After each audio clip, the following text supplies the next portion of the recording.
Hello, everybody. Welcome back to Planet X News, January 24th, 2018.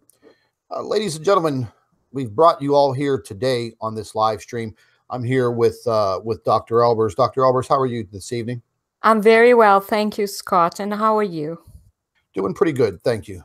Ladies and gentlemen, I want to tell you a little story about some evidence and some information that was sent to me back in August of 2016.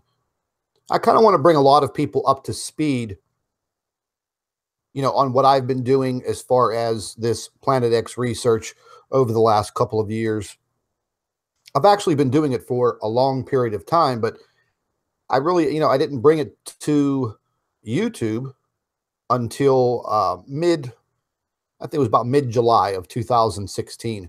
And I really started to publicize a lot of information that I had compounded for, quite some time. And the YouTube channel, Planet X News, it was called the Nibiru channel in the beginning. And I investigated, everything there could possibly be related to the Nibiru theory and Planet X. But as time went on, we made some changes. We made changes based on our observations, and once Dr. Albers came on board, lending more scientific background and more knowledge of physics and her knowledge of astronomy and other subjects, it's been a big help. We've actually made some pretty good progress over the course of the last year. But what I want to show you today dates back to the year 2007. And a lot of people keep asking me, when did this planet object come in? When is it going to leave? I posted some information on our Planet X News Facebook page today. And a few people asked or, made statements to the effect, oh, well, how could some object just come into our solar system and park itself right by the sun? Well, no one ever stated that this object is parked, stationary, near the sun. This object has its own orbit, and you'll clearly see that with the footage that I'm going to show you. All of this footage came from a spacecraft, a NASA spacecraft, which is now considered to be inoperable. And Dr. Albers is going to go over all of that information because we feel that a cover-up occurred, naturally a planned cover-up, with this spacecraft being taken down from public view because it was just showing too much. Now, getting back to this footage from 2007, I am going to pull the video up. I took all of the information, I put it together in a video, and it's going to go ahead and just play through the loop. You're going to continuously see this object orbit around the sun, and you're going to see it from many different views. And the dates all coincide with each other. They're just different views. And folks, look, I show you what I find, and you can make up your own mind. I've looked at a lot of other theories. I've investigated all of them. But I just have to go with my own observations at this time. Dr. Albers, would you agree with me? I mean, we've covered just about every theory there is. Oh, yes, definitely. And yeah, we try to explain what's going on with these objects, definitely. And we've been writing and making videos for so many months now. And you actually started before I did. I know that. Well, this is the stereo behind Core 2. This is dated back from February 22nd, 2007. And if you watch the clock at, below on the screen, you'll see the time frame. Any of you can now go and access this information. But this spacecraft does not exist anymore to the general public. Yes. And the object that you see coming towards the sun, and this would be a different view than we would see from Earth, because there are two of these spacecraft, the stereo behind and the stereo ahead, core 2. Now, we still have access to the stereo ahead core 2, but we don't have any access to the stereo behind core 2, which you're seeing right now. Now, I'm just going to give you a very short backstory on how I found this information. And, it's a little bit of a weird story, folks. It's a true story. Not pulling your leg here. I started getting emails back in early August of 2016. Started getting emails from what I believe to be a woman. She was very intelligent. She would refer to a lot of things that were going on with the sun. She had a lot of knowledge of NASA. Her writing skills, I caught on to, seemed to be very, very, very good, like, perfect. And then she clued me in on some information, and lo and behold, she pointed me to this data. And when I started to observe this, I was pretty floored, because at the time I was really, really trying to find out for sure when this object came in. Now, we might not ever know the real truth on that, when this object actually arrived here. We would probably have to go very far back in solar data. It may or may not be accessible, but, really, folks, at this point in time, it really doesn't matter. But when she pointed me towards this data, I was floored. The last email that she sent me, she said, people need to know about this. And I agreed. And then I tried to email her back one day with a question right before I was going to publicize this, and her email didn't work anymore. And I was kind of surprised at that. So I went ahead and I kind of sat on this footage for a few days. I watched it over and over and over and over again, and I tried to figure it out. I tried to balance it against the program Solar System Scope and other programs, and I sought help on this footage from others. Nobody could explain it. However, right after I did publish this information, this is when things changed for me.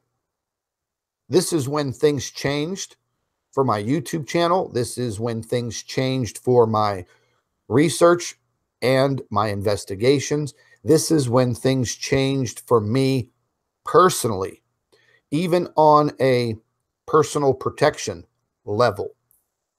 Because right after I showed this information all over YouTube and all over Facebook, well, the trolling organizations, the trolling operations, they just came out of nowhere.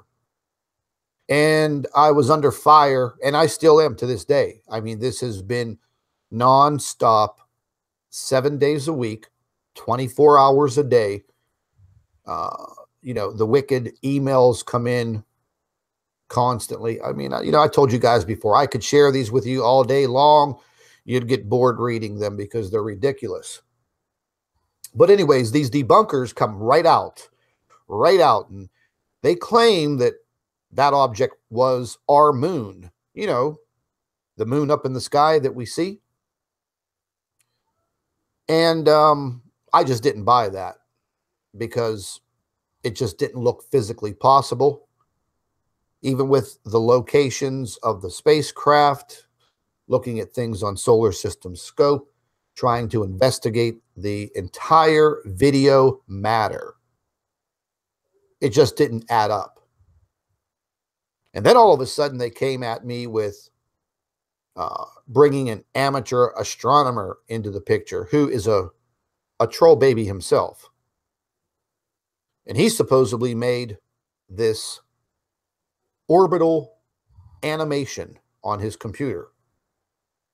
And they just want me to believe their information. They just want me to believe what they say. Well, that's just not going to happen, because anybody could make an animation on a computer with the proper programming. So why should I believe that? They offered spreadsheets a mile long of data and information. Well, I'm not a mathematician. You just want me to take your word for it. Okay. It's not going to happen. So the heat on me was turned up immediately after this this publication of this data. I mean, you know, you can think about it yourself. You can go access the information. You can start to investigate it and review it yourself and come to your own conclusions. But the fact is, we don't have access to this spacecraft anymore. And if we did, we would be getting a double exposure. We would see this object from the front. We would see this object from the back, just like we do the sun through these two spacecraft. But we don't have access to this one anymore. Dr. Albers, you want to give everybody the backstory on the stereo behind spacecraft from kind of this point to where it went into its spin, supposedly.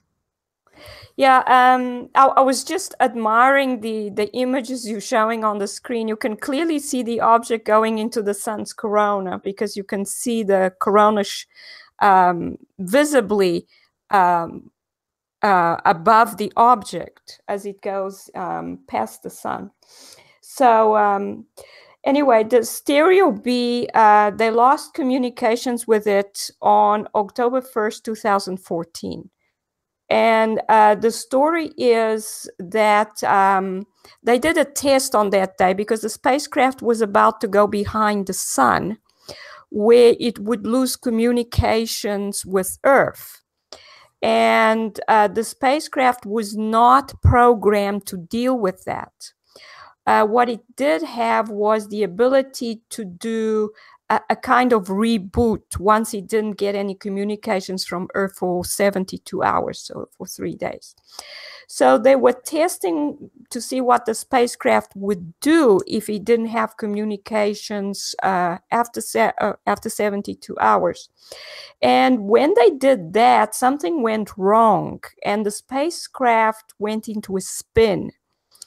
And the story goes that something went wrong, and the spacecraft was getting information saying that it was in a spin when it wasn't. And so it tried to correct that without needing to, and that caused it to go into a spin. And so they lost communications with it at that time because of this and during this test. And then the story is that on August 21st, 2016, they somehow managed to communicate with it. That's when they found out what was happening with it. But it wasn't recharging properly because the solar panels were not aligned with the sun because it was in a spin. And they tried to recover it, but they were not successful. And they haven't been able to communicate with it since September 23rd, 2016. So I think there's quite an elaborate story. But I think what is very likely because this spacecraft was showing us so many details of what was going on with the sun that they came up with a story, you know. It is an elaborate story, but as you know, there are many elaborate fictional stories around, so it's quite well, you know what gets me about their story, you know, at the same time, Stereo Ahead was in space, correct? Mm-hmm. And Stereo B was in space, correct? Yes. And both of the spacecraft were identical, correct? Mm-hmm. That's true. So why would they all of a sudden have problems with one and not the other? So, Yeah, you know, that's right. I've always wondered about that backstory because, once again, folks, just vision this in your mind. You know, we would have a camera view from the front side of the sun and a camera view from the back side of the sun. So that would give us, you know, double exposure, double access. If there was something out there, it would, you know, the chances of it appearing on one of these cameras, you know, would be doubled because there's two of these craft. Mm-hmm. I think after a period of time and the exposure, and I mean the public exposure to this data, well, I think that started, you know, NASA getting into more of the cover-up stage with their public access websites, because now going back to 2005 and 2006 and this footage in 2007, the individual that was emailing me and you know, giving me the access to this information, I later on, you know, after she disappeared from my email, I later on found out who this individual was. And I also found out her backstory. And I'll tell you, I mean, I'm going to be straight honest with you. I was pretty floored to hear this information. And then I checked on it myself. And yeah, the information that was given to me was spot on. It was very truthful.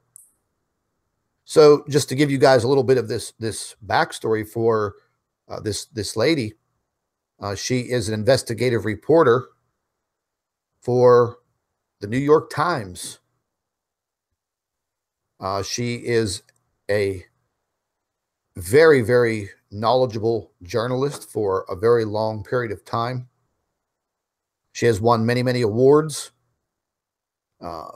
She is now covering international news for the New York Times. She still works there. I've made no attempt to contact her based on what she's been through.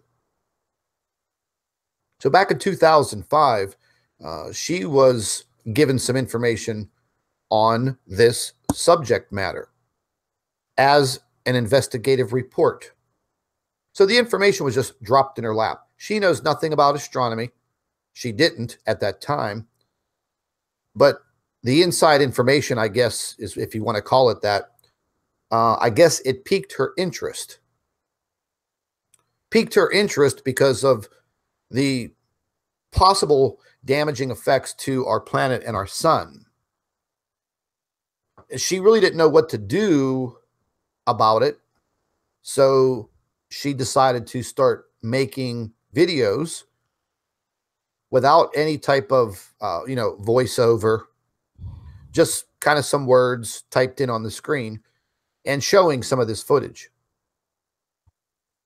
Well, almost immediately after she started doing that, she started noticing that the videos were being deleted off of her YouTube channel.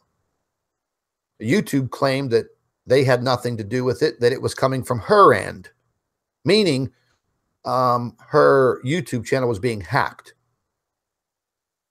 Now, taking into consideration, going back to, you know, 2005, 6, and 7, YouTube's come a long way with technology. So this could have probably happened.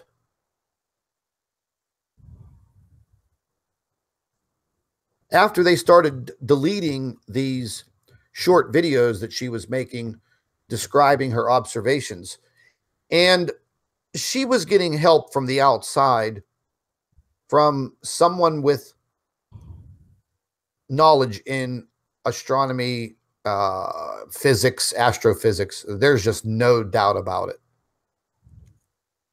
I don't foresee a journalist having this type of knowledge like Dr. Albers. Mm-hmm. So I found out that she developed a website because she wanted to continue to publicize the information that she was finding with her investigation.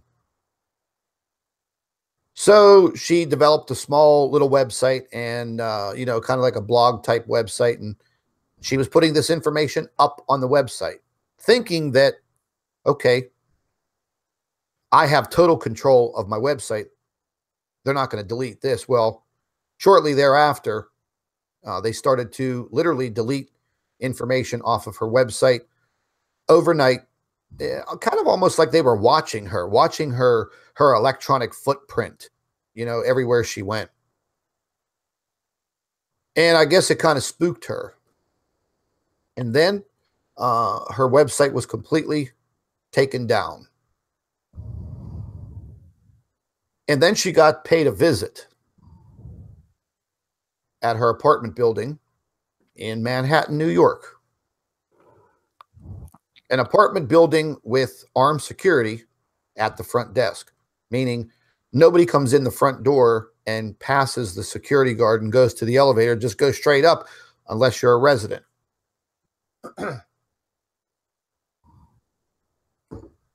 Well, apparently, early in the morning when she was getting ready to go to work, she heard a knock at her door. 2 men were at her door. She had no idea how they got up past security. And they were both dressed the same type of suit. She assumed that they were from, some government agency. They were very blunt, straight to the point about what she was doing. And their professional advice to her was to basically stop. And they turned around and walked away. I think it scared her so bad that she did just that. She left a lot of the information up on YouTube. Others have been tipped off to it years ago, but really didn't do anything with it until it landed in my hands. And I think she was possibly, watching my YouTube channel and maybe following my Facebook page from afar, and decided, to send this information to me, possibly others. The more and more I dug into it, the more and more I couldn't explain it. You'll have these people out there that will tell you that's the moon. It's not the moon. You're looking at different views from different sophisticated cameras that are recording in extreme ultraviolet light on different levels. Dr. Albers will explain all of this to you. But if you just watch the videos very closely, you'll see reactions to the sun. You'll see the moon. The moon commentary just isn't gonna fly.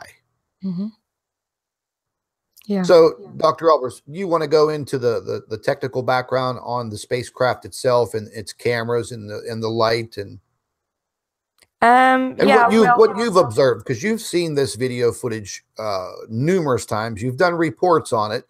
It brought you some heat, didn't it?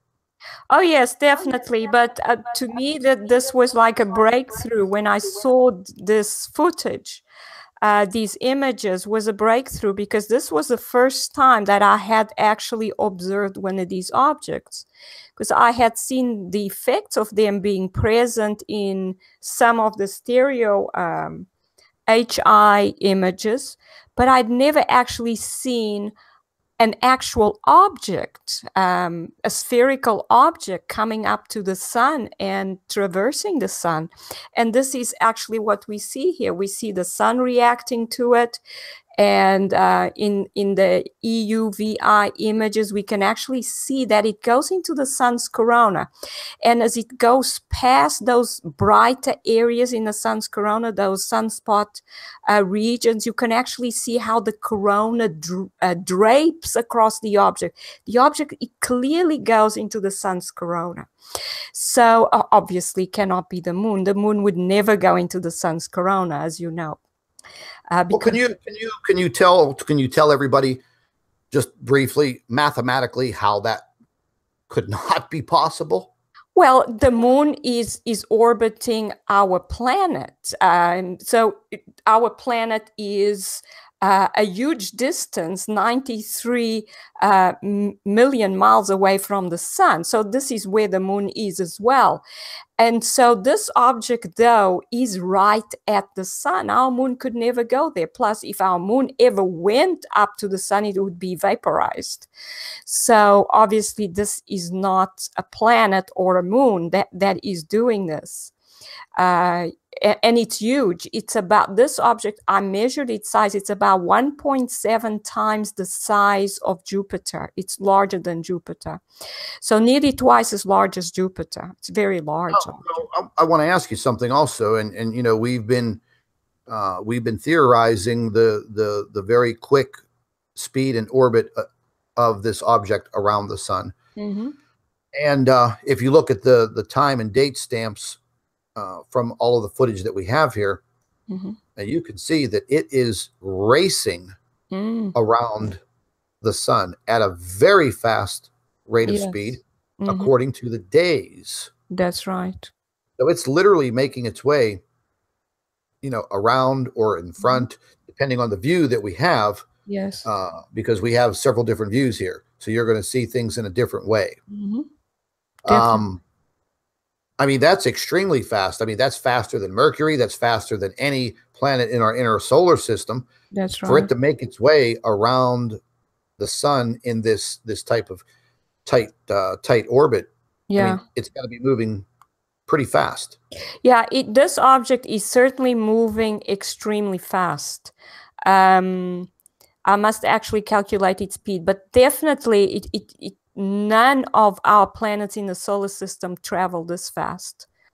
So a very fast moving object. I think it traverses the sun in I think less than 7 days. Yes, definitely. It's now, you know, I mean, if an object like this with a very, very intense magnetic field moving at a very, very fast rate of speed, getting that close to the sun, what do you think the interactions would be? Do you think there would be any interaction from the sun, or do you think the sun would react violently? The sun obviously should react violently, and indeed it does. I mean, how would you expect a star to react when another star comes right up to it? You'd expect a violent reaction. And this is basically what happens. We do see it. Some of the images are missing for that time, but we can still see a violent reaction from the sun. We see this dimming in the corona in most of the images. In the EUVI images, we basically see as the object gets to a certain point, the sun seems to move up and then down again. And that's one thing that, you know, I've written about, this jolting action that the sun has whenever these objects approach it very closely. So it definitely reacts to the. Now let's talk quickly about the size comparison to what you're actually seeing on the core 2 compared to the EUVIs, you know, the colored the colored shots that we have, because I want everybody to understand, you know, you're dealing with different types of cameras on this craft that record in different ways, and they record in different things, and they are also zoomed in at different speeds. So if you want to go ahead and explain that as you're seeing it well, now. the core 2 is visible light, but it's coronagraphed, so it's designed to block out most of the light so we can observe the corona. This particular one, that's an ultraviolet, that's the 304 angstrom. And so it's an ultraviolet detector, which then we can see it in false color. This is the 171, so it's ultraviolet as well. There, you just saw the sun move up and down, and you can see that the object, as it approaches the outer corona, is black. And then as it enters the blue region of the corona, it goes blue. And that means there's corona between the surface of the object and the detector. You see, that's how we know it goes into the corona. It's beautiful. Now, what about the differences? And this is what I wanted everybody to understand. What about the differences in the zoom level from the core 2? Oh, yes. Definitely. To the EUVI. So, because people are now seeing this in a real close-up view. That's right. And in the core 2, they're seeing it from a very, very far view, which would almost be, you know, its natural view because of the distance of the spacecraft from the sun. So there is some zooming in these cameras, and that's what you're seeing on your screen right now. When you see these colored versions of the extreme ultraviolet intensity, this is the 284 angstrom. You're seeing this at a very, very zoomed in level. That's right. Okay. Now I took still photographs here to give you a better close-up look. And I also converted all of this to a higher definition. Yes. To get the pixelization out. So it looks pretty good. But if do you want to explain that, Dr. Albers, the positioning? Yes. Well, the natural view, I think, is the core 2 image view. That's how small the sun is. And that's the normal size that you would see in the HI images as well, except they focus to the side. But we definitely have a zoomed in view. It depends on what in the ultraviolet images we want to actually image the sun itself, so it's zoomed in. Whilst the core 2 images, we're trying to look at the outer corona. That's why we see the sun much smaller, and what we see then in the image all around this one is basically the outer corona, which goes out to the edge of the image, which is about 12 times the radius of the sun. And this one, the ultraviolet, of course, is zoomed in so that we can actually see the sun itself and the inner corona. Yeah, the information was definitely spectacular. And look, folks, you know, here's the bottom line. You're always going to have critics out there. You're always going to have people tell you, you know, that you're wrong, you're a nutcase, you're an idiot. But they never really bring any type of credible evidence to the table. So, you know, you can sit back and it's easy to, you know, flap your gums and run your mouth. But you really have to come to the table with some hardcore evidence. And, you know, just like these troll debunkers that came after me in 2016 and still to this day, you know, they bother me every single day. Well, they think it bothers me, but, you know, I toy around with them. But they're still harping on this data to this day. Mm-hmm. So that right there tells me, why would someone care that much to take almost 2 years out of their petty lives and harass me over this footage? Now, all of you seem pretty level-headed individuals. Would that make any sense to you whatsoever? If I was so wrong in my observations and Dr. Albers' observations, and considering the source where the information originated, what happened to her, what happened to me, what happened to Dr. Albers. So if this was just a bunch of BS, why all of the interest? Mm-hmm. So you're telling me that you're going to waste almost 2 years of your life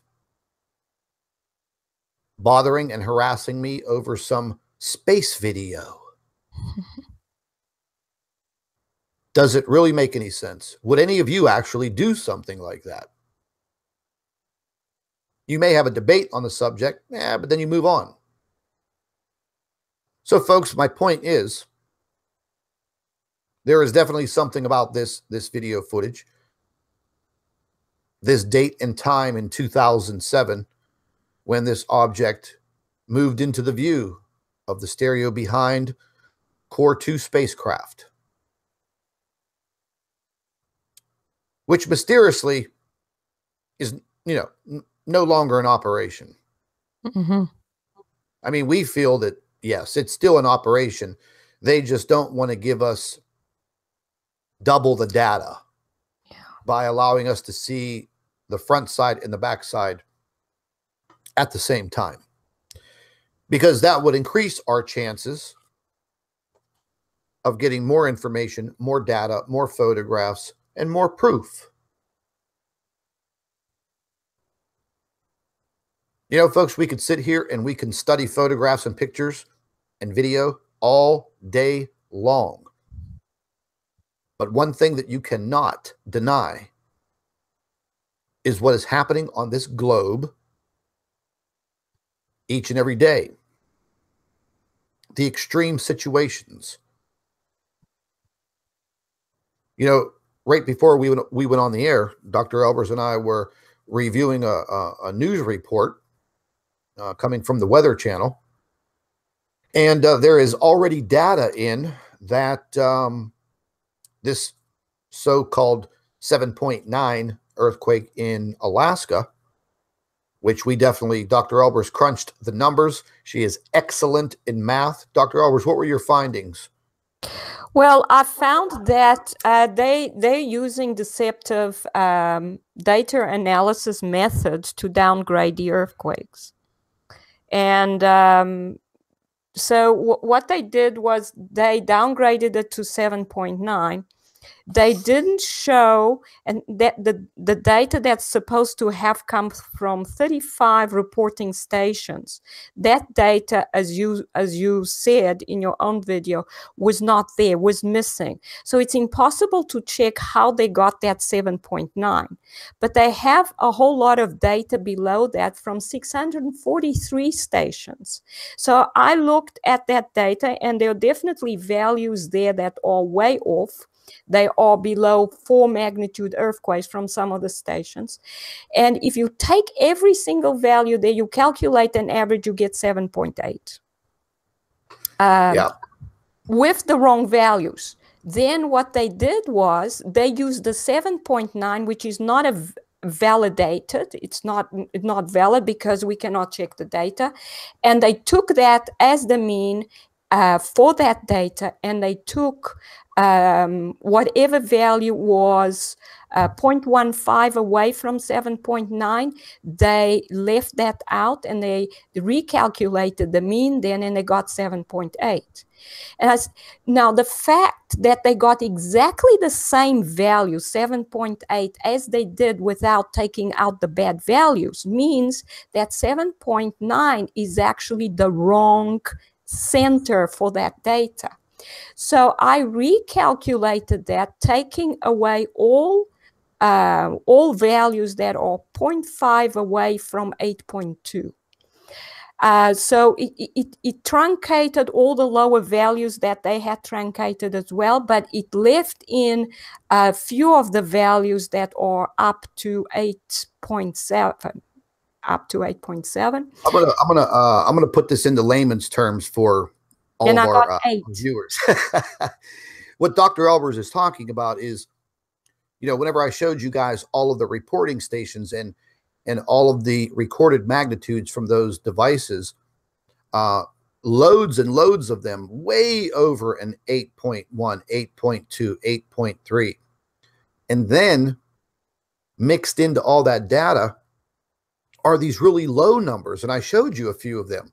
Magnitude 3.21, magnitude 3.61, and then surrounded by, you know, all of these high sevens and low eights. So if you're going to do an average and you start throwing in these lower values, well, naturally that's going to skew your final data. And, you know, we feel that they do that on purpose because, folks, that earthquake is very suspicious in many ways. Me and Dr. Albers have been talking about it all day. There is something definitely not right with what occurred there. Can't put my finger on it just yet, but I'm just about there. So there wasn't any damage from this earthquake. So I asked Dr. Albers, what is the possibility of this earthquake being kind of inverted? Instead of the majority of its energy being pushed up,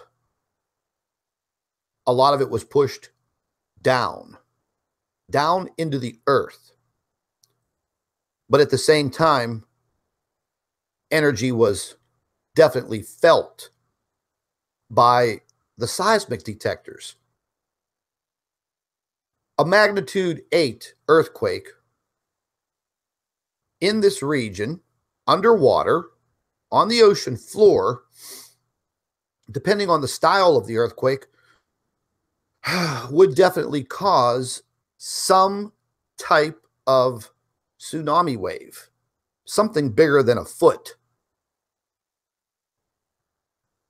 Mm-hmm. But none of that happened. Yeah. And then I see a report, and I just want to show it to you guys. You know, this is really bugging me now. Just give me a second, and I'll pull this up. Oh, here it is, right here. Now, this is a report that just came from across the country. This is on the Weather Channel. It says something shocking happened in Florida after the Alaskan earthquake. Well water levels changed.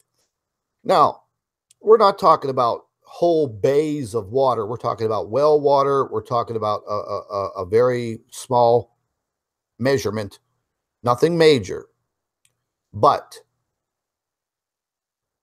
for this earthquake to affect well water in Florida, the distance is 3,800 miles. Mm-hmm. 3,800 miles. So that energy didn't cross on top of the land. It crossed underneath the United States. And we had this occurrence in Florida. Mm-hmm. So that's why I'm very suspicious of this earthquake. And then earlier today, there was an earthquake off the coast of British Columbia, up near Washington, really, really close on the Cascadia fault line. It was 239 kilometers deep. The big earthquake that happened in the Alaskan Gulf was a very shallow earthquake. So if you think about it, it was a pretty big earthquake, very shallow, which would mean near the surface. What happened to all the energy? Where did it go? So that's why I was asking Dr. Albers about, you know, is it possible for an earthquake to occur, but push the majority of its energy downward instead of upward? Yeah. Dr. Albers, your reply on that? Yeah, definitely. Remember, I explained earthquakes as being like discharge or lightning underground. And the lightning can come up from the surface to connect to the point to the epicenter, or it can go from the epicenter towards downwards. So definitely that's a possibility. It's currents underground, and obviously it affected Florida in some way. So that energy must have transferred underground to that region and it's very, very suspicious, I think. Folks, I see one of our colleagues in our live chat, Grand Solar Minimum. Hey, thanks for that $20, but we're going to keep that $20 going back and forth like tennis. But thank you very much. Jake and Maury have been working on the Grand Solar Minimum for some time now.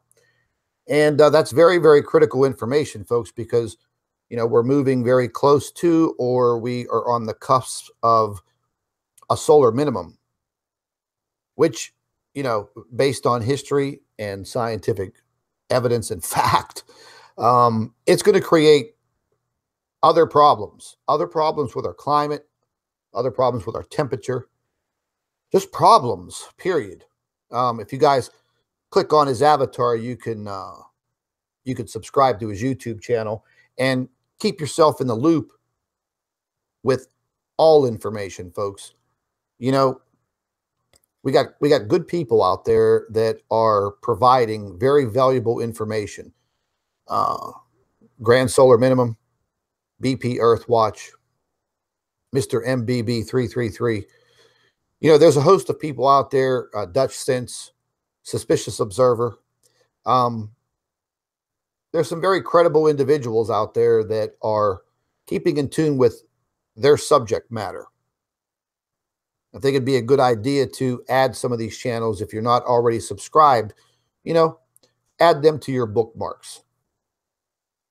Show them that support. And at the same time, you're gathering more and more knowledge, more and more information, and you're staying one step ahead. And I think that's what counts. That's what we're all here for. It's certainly not about YouTube views or money or any of that BS. But, lend all these channels your support and share their information on your social media platforms. That's the best thing that we could all do. I want you to go ahead and we're going to listen to this report concerning this transfer of this energy from that earthquake. Folks, everybody in the chat, I'm not sure if you're going to be able to hear this. Let me know if you could hear the actual video report. That we learned after Tuesday's 7.9 magnitude earthquake in Alaska was that the vibrations caused water to rise and fall in wells in Florida, and that is thousands of miles away. So guys, this wasn't a theory. This was a real deal observation that was picked up on sensors near Fort Lauderdale and Madison, which is near the Georgia border. So the change here was minor, but to even see a change 3,800 miles away is definitely worth noting. Also, it's not uncommon to see changes in groundwater levels hundreds or even thousands of miles away from an earthquake center. Sometimes the changes can be extreme, and in the past, we've even seen wells gone dry for months at a time. Again, we do want to stress in Tuesday's earthquake that was not the case. It was just a slight water level rise that was detected. Folks, I want to stop it right there. Route 23 Ford has the ideal performance SUV. Oh, damn. Recent 2017 Ford Edge SEL for only $149 a month for 24 months. Get your... Oh, those ads. How ironic, huh? Yeah. Yeah, this is what I wanted right here. I wanted that map. Oh, God. I can't even stop it.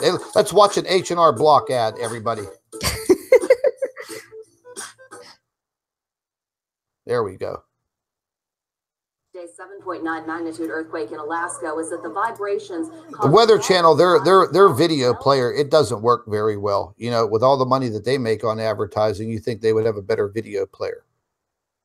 This is what I wanted right here. All of that for I just wanted this map. So this is what I was saying, folks. If you just follow my cursor, so we have a magnitude 7.9, which was downgraded by the USGS like they always do. And we have this earthquake centered up here in the Alaskan Gulf. 3,800 miles away, well water was affected in Madison and Fort Lauderdale, Florida, 3,800 miles. So we didn't see catastrophic damage from this earthquake. And that's very suspicious. And that's not the only suspicious story that I found on this earthquake and what's happening to this planet and some of the reasons why this is happening. And, once again, folks, you know me, I am not one to sugarcoat shit and call it candy. Okay. I'm going to tell you exactly how it is. So this wasn't the only odd story that has come out now on this. And we're going to shift over to Planet X News, the website, and check out this story. Large tsunami warning buoy washes ashore near Yachets. I guess that's one of those Alaskan names. Now, if any of you have never seen one of these tsunami buoys, pretty massive object. You can see it in relation to this guy standing next to it. This is the guy who found it washed up on shore. And this happened right after that earthquake. Now, I did watch, I watched a documentary on how they service these buoys out there in the ocean and how they pluck them out of the water and they do maintenance on them and then they put them back in. And listen, folks, these are not just like some little flotation device. They use a crane to put these objects in and out of the water. They're very, very heavy. And this one just mysteriously broke loose on that day and made its way all the way into shore in a short amount of time. So I'm trying to get some more information on it. And you guys can check this all out on the Planet X News website. I posted the article on the Facebook page for everybody to check it out. And this is a NOAA buoy. You can see it right there. NOAA tsunami. Mm-hmm. So this buoy broke loose off of its mooring, I guess, and its weights. Mm-hmm. Big, heavy duty chain, man. These things they weigh a ton and they're kind of anchored to the bottom of the ocean. Mm-hmm. And they are maintained. They do go out there and they do maintain these and they do maintain the area that they're in. Yes. But this one broke loose, ended up on a beach. Mm. So you guys can check it out. Very, very interesting. But again, there's kind of some suspicious things with this earthquake. The story coming out of Florida. Now this story about the buoy, the lack of a tsunami, how shallow that earthquake was. Yeah. What do you think about that, Doctor? Well, I think that there should have been some kind of tsunami impact. And if the buoy was loosed, obviously it must be anchored to the bottom of the ocean. So something must have happened at the bottom to loosen it.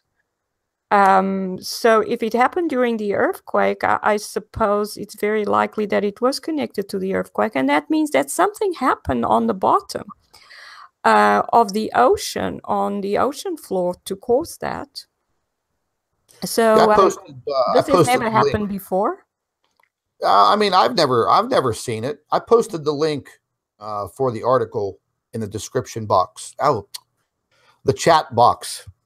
Yes. But we don't have any more information on it as of yet. I'm gonna continue to poke around and see what I could find, because again, it was about a year ago I watched that documentary. It was a NOAA documentary, and it was on the servicing of these buoys. They have a crew, many ships, and they service all of these buoys. They pull each one out of the water. The chains are just enormous. So, it may just be a coincidence, folks. It may not be nothing, but, I don't know. I find it very suspicious. All of the circumstances surrounding that earthquake. And you know, folks, it's just not the earthquake either. I'm going to switch over here to this our just earthquake map.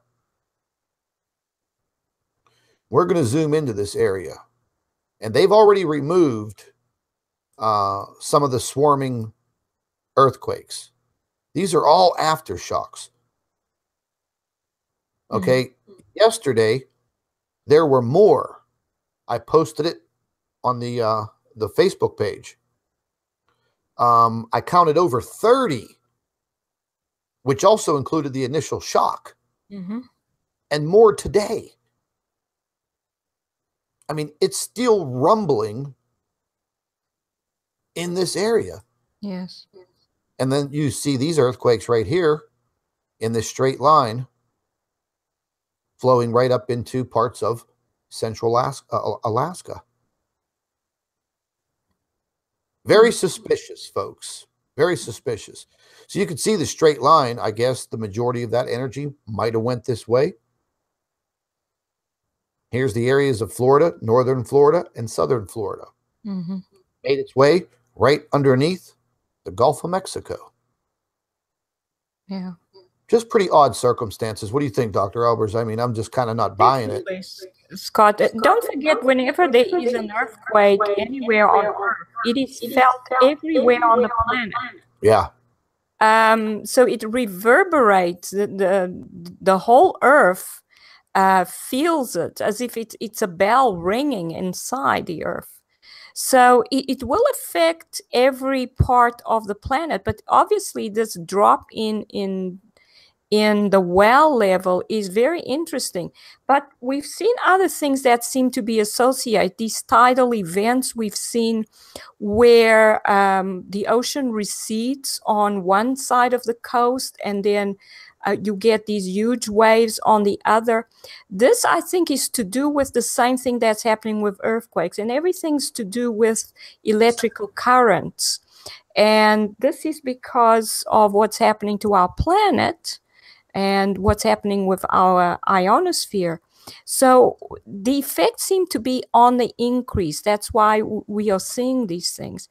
But your suggestion that the energy went downwards instead of up, well, it could also be that there was no actual uplift. Maybe it was a side movement that occurred at whatever fault was there. Yeah, definitely strange. I mean, you know, yeah. I'm finding the circumstances very, very strange. And then to have the higher magnitude 3 earthquake right off the coast of like Oregon in that Cascadian fault line. Yes. At 239 kilometers deep. So that was a pretty deep earthquake there. Yes. Don't forget that if we have charge building up that created this earthquake, then regions not far from there may have charge building up as well. And what we have near there is other major fault lines. We have the Cascadia, and below that the San Andreas. Yeah. So all of these could have charge building up on them, which may lead to earthquakes happening along those fault zones as well. Yeah, very, very soon. Also, you know, someone mentioned in the live chat that, yeah, that energy passed right underneath, you know, 2 of the largest mountain ranges in the United States, the Sierra Nevadas and the Rocky Mountains. And hey, you know, we're going to be watching it very, very closely to see if, you know, there will be any after effects of what occurred out there. Something else I wanted to touch base on, folks. We have some events coming up. Blue moon, total lunar eclipse, and super moon, all to take place on January 31st. Very, very interesting. But there was a report on it. I'm going to go ahead and bring this up. Let's check it out. Only supermoon of the year happens tomorrow night. Supermoons take place when a full or new moon coincides with the moon's closest approach to Earth in its monthly orbit. The supermoon tends to be brighter and seems larger than its usual size. The best times to see supermoon are right after sunset or minutes before the next sunrise. The last supermoon happened in November 2016. The next 2 are set to take place in January. So, you know, folks, when in your lifetime, hold on, let me get rid of this. So when in your lifetimes have you heard about all of these supermoons? Mm-hmm.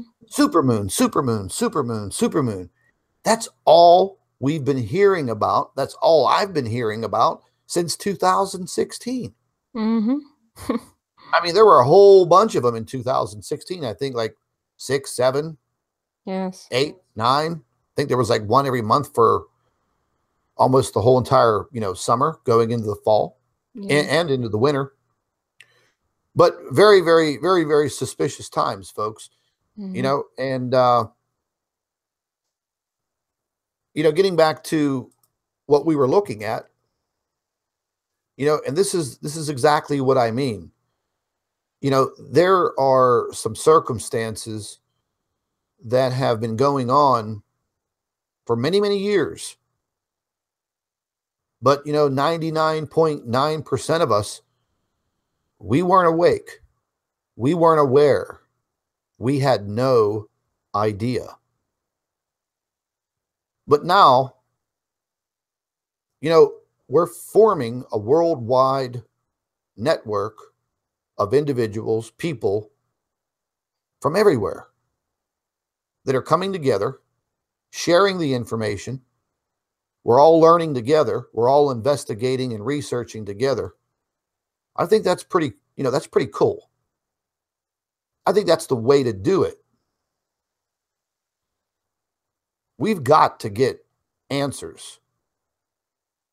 Because as you can see, once again, the deception runs really deep. And a lot of you may or may not believe that all of this is happening. Pinch yourself on the cheek, man. It's happening. It's definitely happening. So, because I've publicized this information again, and it will all be up for debate, I'm sure the trolling factions will come out of the woodwork and try to debate with everything they have that was the moon. And based on everything that we've discussed in the beginning of this live stream, you can make your own decisions, your own thoughts.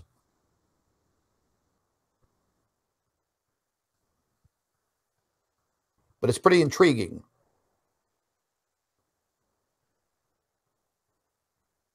They could chew on that for a while, huh, Dr. Albers? Oh, yes. We're giving them some food to Absolutely. Giving them a steak, a filet mignon on a platter. That's right. What happened to you whenever you started doing your reports? Because I know you've written a couple of reports on this this subject matter right here. And yes. What did they do? I actually this was about the time that some people started contacting the university where I was working, and they threatened the university, and I was interviewed by my head of school. As a result, I was victimized because of it. And as a result, eventually I had to leave the university. I couldn't. Yeah, so it was actually a very hard time for me because of all this. Because I started writing these articles because, during my free time, and I enjoyed doing it. I was trying to find out what was happening in the solar system. And I started writing these articles, and I was enjoying it, and then I got into trouble for it, I suppose. Could put it that way. Excuse me. You know what I was just sitting here thinking that, everyone, pretty much everyone who has delved into or touched on this video footage has gone through complete and utter turmoil. Mm-hmm. boiling all the way down to people paying you a visit, to deleting videos, websites, harassment, threats. It just goes on and on. Mm-hmm. So, you know, I was a victim of it. Dr. Albers was a victim of it. So once again, folks, if there was nothing to this, then why trying to, you know, cost this lady a 17-year career as a professor, something that she's trained and educated herself to do, a passion of hers to teach. Yeah. Do you think that was necessary if that was just the moon? Blue moon. Yeah, you see, this is a You know, cover they up. got out of the bag. Yeah, I like to call it the greatest cover up, well, at least scientific cover up in the history of mankind. What's happening in our solar system, Scott? As Chris Potter would say, that's nothing but a flying cheese sandwich. Yes. Yeah. I don't know, folks. You know, the more and more that we dig into a lot of things, trying to search for answers, you know, the more and more we do find. Mm-hmm.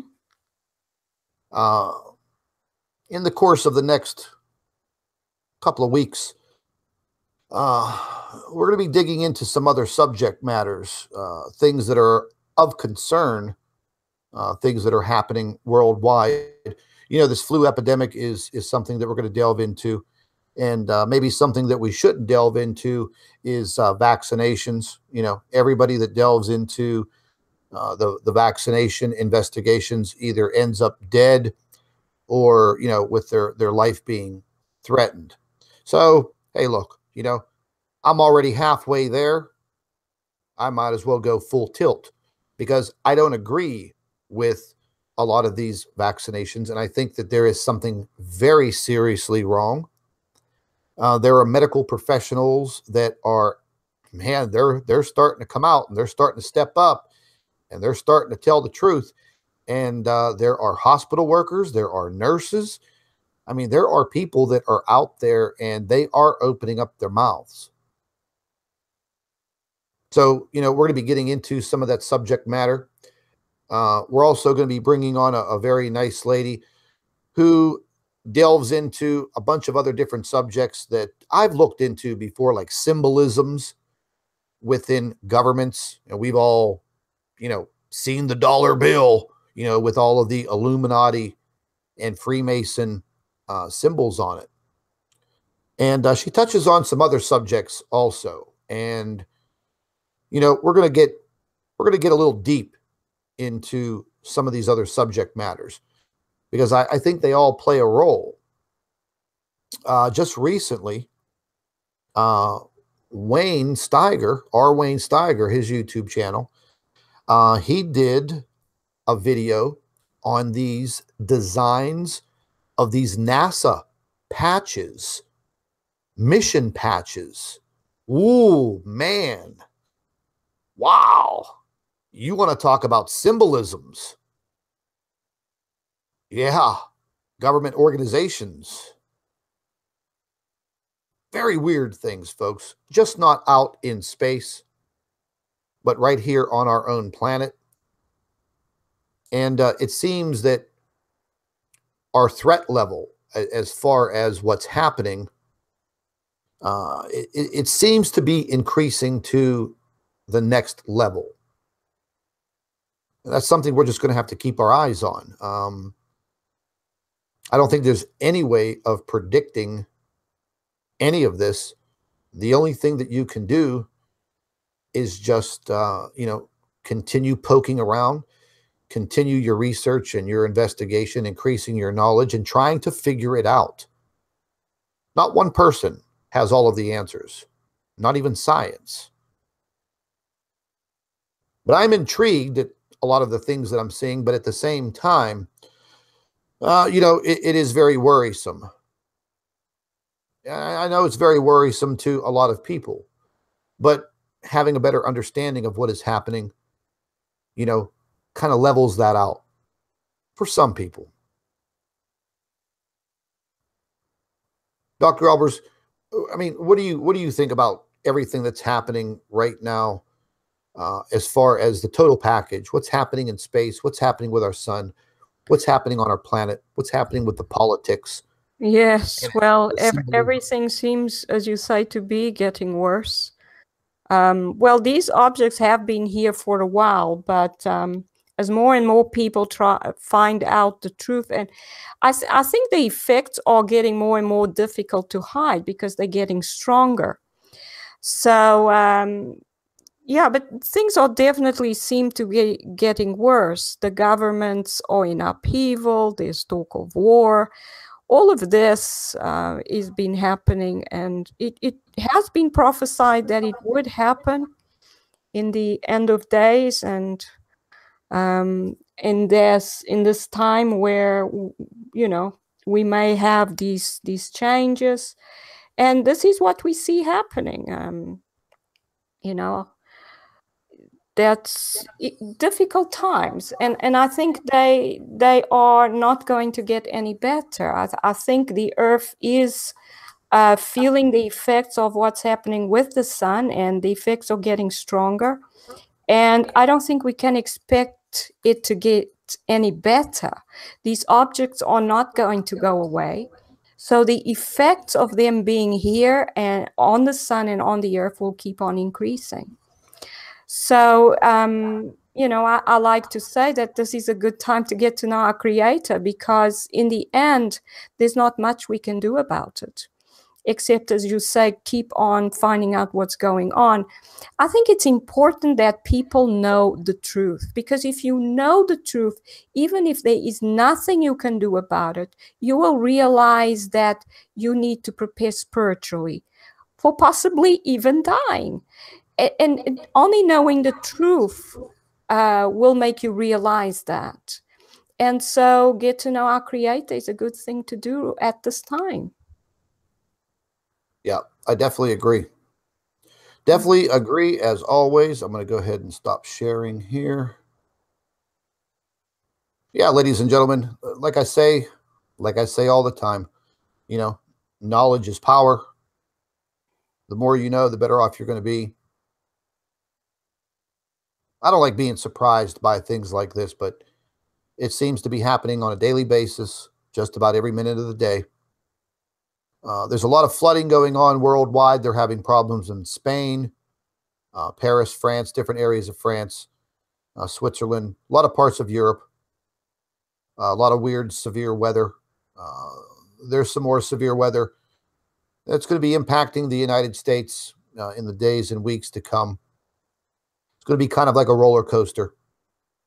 And we've talked about this weather, how to try and guard yourself by at least, you know, paying attention to what's happening around you as far as reports are going. And if you have to get these reports from alternative sources, so be it, you know, but at least you're keeping yourself in tune. I think that's what counts. So, ladies and gentlemen, I'd like to thank each and every one of you for being here with us. I wanted to show you this information from 2007 for a reason. One of those reasons is what I just mentioned. That information that I showed all of you, it has affected many professionals, such as the investigative reporter that uncovered it, myself, Dr. Albers. So if there was nothing to it, then why the threat? What's so special about what we just showed you? Think about it. Think about it. I'll post more of the images on the Planet X News Facebook page, and I will also live stream this video on the Planet X News Facebook page sometime tomorrow morning. And I'll also post these photographs and stills and video on the Planet X News website. Let's see if they disappear. Ladies and gentlemen, be safe out there. Watch your weather. Stay in tune with your information. Thank you very much for being with us tonight. Take care.